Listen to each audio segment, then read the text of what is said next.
Exercise 1.2 को solve करने से पहले हम लोग कुछ टाइप्स ऑफ द मैट्रिसेस देख लेते हैं। टाइप्स ऑफ द मैट्रिक्स जो है ये कुछ डेफिनेशंस हैं उस एक्सरसाइज को सॉल्व करने के लिए।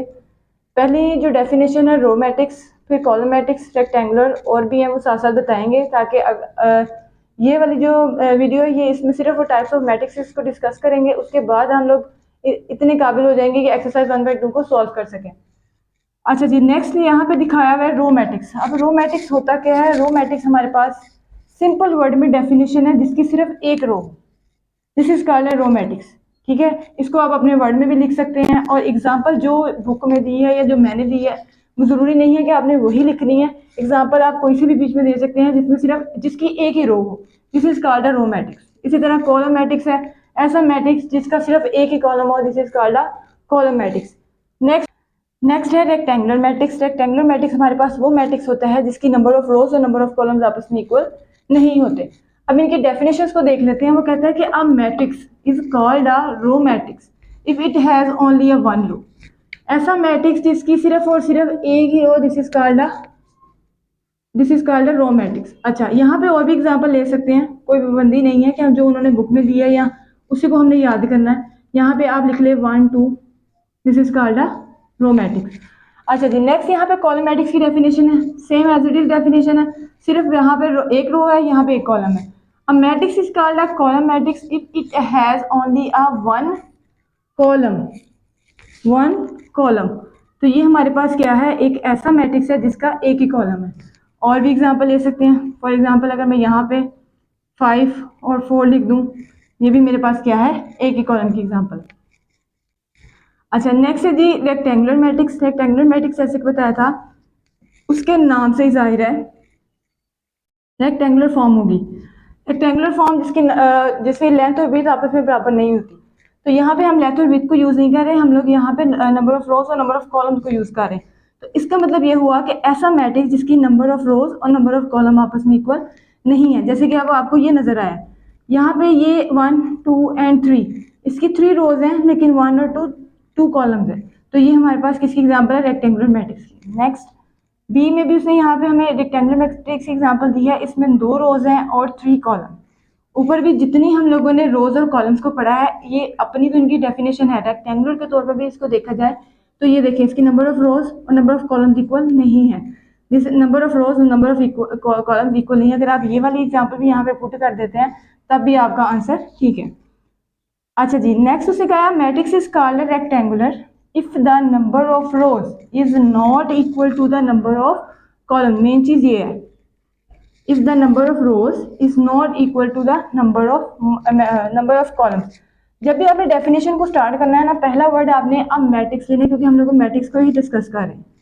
ठीक है, अगली बात तो आपने बाद में करनी है, पहले हमने बात करनी है मैट्रिक्स की। नेक्स्ट डेफिनेशन है स्क्वायर ऑफ द मैट्रिक्स। अब स्क्वायर ऑफ द मैट्रिक्स जो है ये रेक्टेंगुलर मैट्रिक्स की क्या है? ऑपोजिट है। उसमें हमने कहा था कि नंबर ऑफ रोज और नंबर ऑफ कॉलम्स आपस में इक्वल नहीं होने चाहिए, लेकिन इसमें हम लोग कहेंगे कि ऐसा मैट्रिक्स जिसकी नंबर ऑफ रोज और नंबर ऑफ कॉलम्स आपस में इक्वल हो, this is called a square matrix. Next है दी नल और जीरो मैट्रिक्स। एक ऐसा मैट्रिक्स नल और जीरो, जैसे कि नाम से जाहिर है इसका नल है और ये जीरो है। जीरो जिसकी सारी की सारी एंट्रीज आपको क्या हो? जीरो हो, this is called a zero matrix. आगे जी ट्रांसपोज ऑफ मैट्रिक्स। ट्रांसपोज कैसे लिया जाता है ये मैं आपको बताती हूँ। पहले हम लोग इसकी डेफिनेशन को जरा एक दफा पढ़ लेते हैं, रीड आउट कर लेते हैं। वो कहता है कि स्क्वायर ऑफ अ मैट्रिक्स, अब मैट्रिक्स पहली कंडीशन वही कि मैट्रिक्स लें, is called square matrix if the number of rows is equal to the number of columns. इसमें मेन चीज ये है कि नंबर ऑफ रोज और नंबर ऑफ कॉलम्स आपस में इक्वल हो। जैसे आप देखें, यहाँ पे इसकी 2 रोज हैं और 2 ही कॉलम्स हैं, इसकी 3 रोज हैं, 3 ही कॉलम है। उसके बाद अगर कोई एग्जांपल और मैट्रिक्स भी ले लें, जैसे 5 है, number of rose number of column equal है। डेफिनेशन मैंने आपको पहले भी बताया कि आप अपनी मर्जी से ले सकते हैं, कोई इशू नहीं है इसमें। उसके बाद जीरो मैट्रिक्स जो है वो ऐसा मैट्रिक्स है जिसकी सारी की सारी if each of its entries is zero. इसकी मेन चीज जो है वो ये है, एंट्रीज इज जीरो, यानी इसकी ये जो जितनी भी एंट्रीज है वो सारी की सारी जीरो हों। लेकिन जैसे ये स्क्वायर मैट्रिक्स है, ये मेरे पास क्या है? कॉलम मैट्रिक्स है। अगर मैं यहाँ से रो मैट्रिक्स ले लूँ, उसके बाद यहाँ पे मैं रेक्टेंगुलर ले लूँ, ठीक है, तो ये सारी क्या है? जीरो और नल मैट्रिक्स की एग्जांपल है। नेक्स्ट है जी transpose of the matrix. Transpose of the matrix होता क्या है? ट्रांसपोज ऑफ द मैट्रिक्स ऐसा मैट्रिक्स होता है जिसपे हम लोग क्या करते हैं कि इसकी नंबर ऑफ रोज को या तो नंबर ऑफ कॉलम में चेंज कर देते हैं या नंबर ऑफ कॉलम को नंबर ऑफ रोज में चेंज कर देते हैं। मेथड सेम है, या नंबर ऑफ रोज को नंबर ऑफ कॉलम बना लें या कॉलम को रो बना लें, तो आएगा हमारे पास ट्रांसपोज। एक ही मेथड है, यानी या तो आपने रोज को कॉलम बनाना है या कॉलम को रोज, यही डेफिनेशन कहती है। दूसरे नंबर पे उसने यहाँ पे बताया कि किसी भी मैट्रिक्स जिसका हम लोगों ने ट्रांसपोज ले लिया है उसको लिखने के लिए हम लोग क्या डिनोट करते हैं, ए रेज टू पावर टी, यानी ए की पावर टी लगा देंगे। इसका मतलब ये है कि हम लोगों ने इसका ट्रांसपोज फाइंड कर लिया है। अच्छा जी, इसकी डेफिनेशन पढ़ लेते हैं।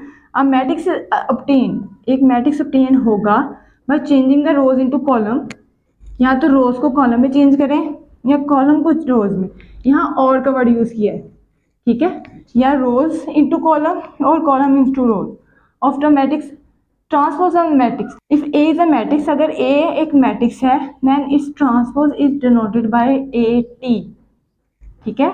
अगर ए कोई हमारे पास मैट्रिक्स है तो इसका ट्रांसपोज हम लोग कैसे डिनोट करेंगे, ऐसे। अब जैसे यहाँ पे एक एग्जांपल दिया है, उसने कहा है कि ए इज इक्वल टू दिस। अब इसका मैं ट्रांसपोज अगर लेती हूँ फॉर एग्जांपल, तो इसका ट्रांसपोज क्या आएगा, A transpose is equal to, मैं रोज को कॉलम में चेंज करने लगी, ये मेरी रो है, इसको मैं कॉलम बनाऊंगी। जैसे यहाँ पे 1 2 3 है, 1 2 एंड 3। नेक्स्ट है जी 2 0 1। नेक्स्ट है जी -1 4 और -2। अच्छा, अब एक और चीज़ आप देखेंगे, मैंने सिर्फ रोज को कॉलम बनाया था, लेकिन यहाँ पे अगर आप लोग कॉलम को रोज बनाते हैं तब भी यही चीज़ बनती है। देखिए ज़रा बना के, ये मेरा कॉलम था, जैसे 1 2 -1, तो ये रो बन गया। नेक्स्ट 2 0 4, ये भी कॉलम बन गया, ये कॉलम था, ये रो बन गया। आगे है 3 1 -2, तो ये भी आपके पास क्या बन गई, एक रो बन गई। यानी दोनों में कोई फर्क नहीं है, यहाँ तो आप रोज को कॉलम में चेंज कर लें या डेफिनेशन है नेगेटिव ऑफ मैट्रिक्स।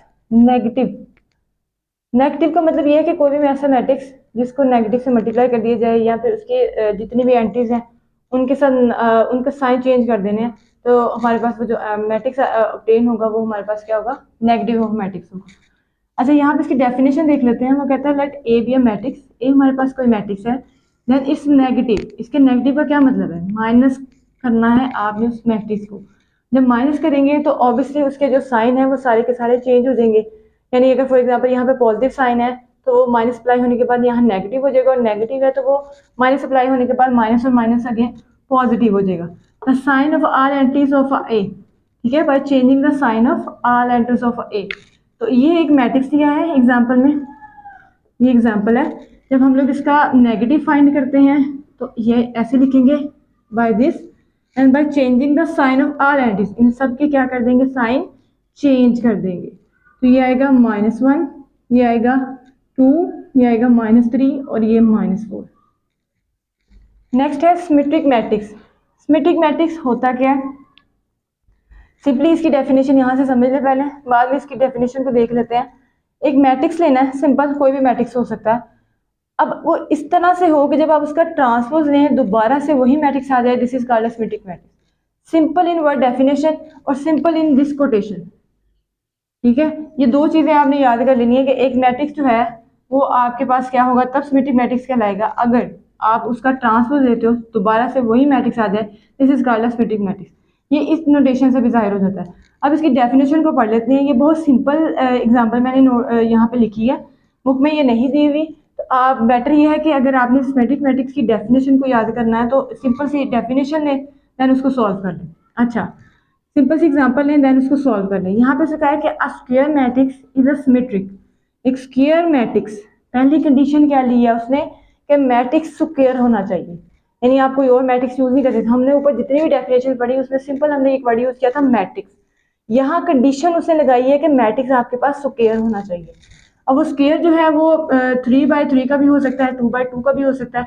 3/3 को याद करना थोड़ा मुश्किल है, तो आपके लिए बेटर यही है कि आप 2/2 का ऑर्डर लें देन उसको डेफिनेशन को लिख लें। अच्छा, पहली कंडीशन से कहा है कि a square matrix is a symmetric, ये सिमेट्रिक कहलाएगा if it is equal to its transpose, अगर वो मैट्रिक्स अपने ही ट्रांसपोज के इक्वल हो। Matrix A is symmetric, A जो है वो सिमेट्रिक है इफ इफ यानी कब, जब ए ट्रांसपोज जो है ये आपके पास क्या हो, ए हो।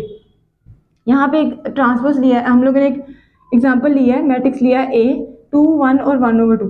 जब हम इसका ट्रांसपोज देते हैं ना, ए ट्रांसपोज, तो देखिए ज़रा, अगर मैं इसकी रोज़ को कॉलम बनाऊं तो ये मेरे पास क्या आता है, 2 और 1, और ये 1 और 2। फिर से वही मैट्रिक्स ऑब्टेन हो गया। ये मेरे पास था, मैंने इसका ट्रांसपोज लिया और मेरे दोबारा मेरे पास जो ट्रांसपोज आया है वो ए ही है, तो this is called a symmetric matrix.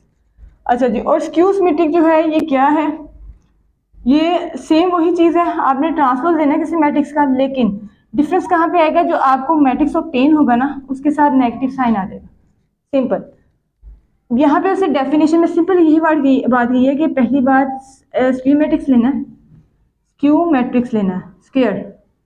पहली बात उसने कही है कि स्क्वायर मैट्रिक्स हो is said to be skew symmetric if, अगर आप उसका ट्रांसपोज लेते हैं तो वो आपके पास क्या देता है, नेगेटिव साइन देता है ए के साथ। यहाँ पे एग्जांपल को सॉल्व करके देख लेते हैं, ए ट्रांसपोज। अब मैं ट्रांसपोज लेने लगी, उसकी रोज को मैं कॉलम बनाऊंगी,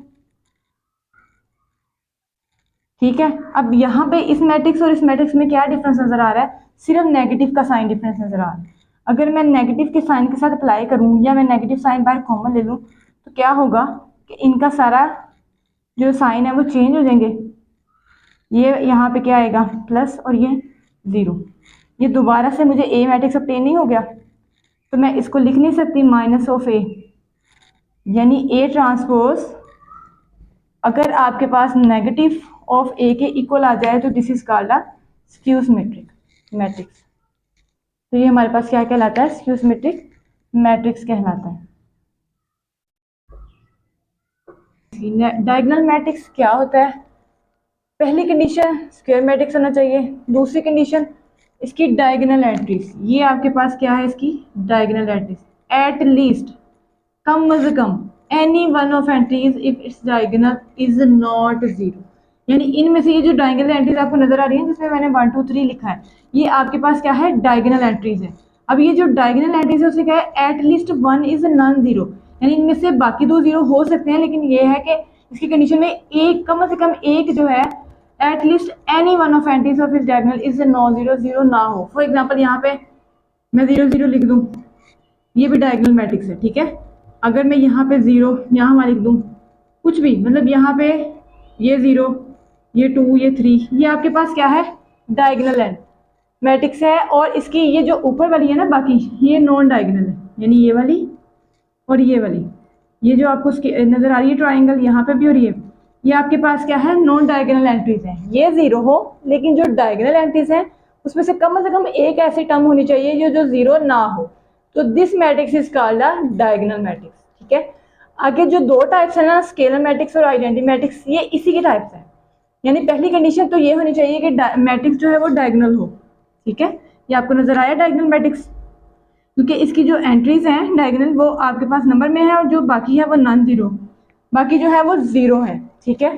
तो ये हमारे पास पहली कंडीशन है कि ये डायगोनल मैट्रिक्स होना चाहिए। और स्केलर का मतलब ये है कि उसकी जो डायगोनल एंट्रीज हैं अगर वो सेम है तो this is called a scalar matrix. अब ये जो यहाँ पे 2 2 दिया है, यहाँ पे जो 2 2 दिया है, यहाँ पे k भी हो सकता है, 3 भी हो सकता है, 4 5 समथिंग कुछ भी हो सकता है।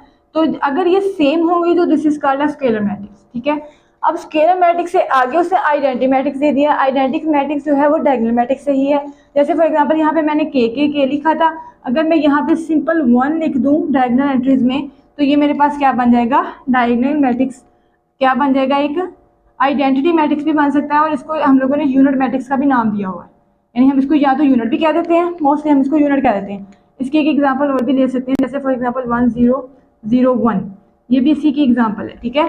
तो इस मैट्रिक्स को हम लोग क्या कह देते हैं, यूनिट भी कह देते हैं दोनों को, और आइडेंटिटी मैट्रिक्स भी इसका नाम है। तो ये इसकी डेफिनेशन है, डेफिनेशन को एक दफ़ा रिकॉल कर लेते हैं।